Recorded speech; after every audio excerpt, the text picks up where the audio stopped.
I'm the only person you know that got their high school tatted on them. Oh, hell no, man. What the? Wait, hold on for y'all scroll or ask what's wrong with me. You probably ain't seen that photo before, but I'll bet money you've seen this one. Here's a 2-minute lesson on the origin of both of these to close out Black History Month for y'all. You've heard of Ruby Bridges, you've heard of the Greensboro 4, Aggie Pride, but there's a good chance you ain't heard about the Little Rock 9. 3 years after Brown vs. Board of Education, the NAACP registered 9 black students to attend the all-white Little Rock Central High. When integration started in September of 1957, Governor Orville Faubus deployed the Arkansas National Guard to preserve the peace. In reality, they were there to stop the students from actually getting into the school. So they were already dealing with verbal abuse and harassment from the mobs that surrounded the school, and they were being stiff-armed from the National Guard from actually getting in, which explains the concept of this famous photo with Elizabeth Eckford.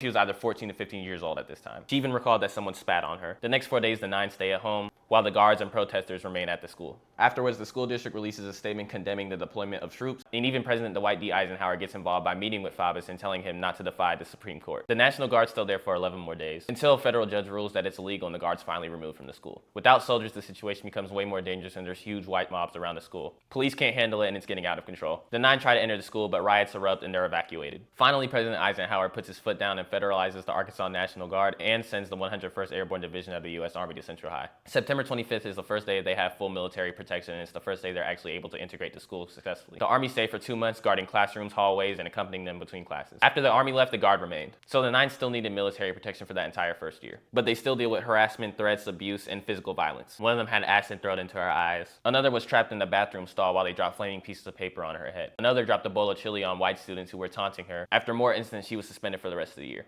But through all this, Ernest Green becomes the first of the 9 to graduate. Even after all this, Orville Faubus still ain't going for it. In 1958, which became known as the Lost Year, he shuts down every single public high school in Little Rock, which even further shifted the blame towards the black students and the community, because people felt like it was their fault that no student could get an education in Little Rock that year. But in 1959, federal courts opened that the schools opened back up and integration eventually continues. My alma mater is still going strong and serving students. It's labeled as a National Historic Site, so if you're ever in Little Rock, I highly suggest visiting and going to the museum that's right across the street.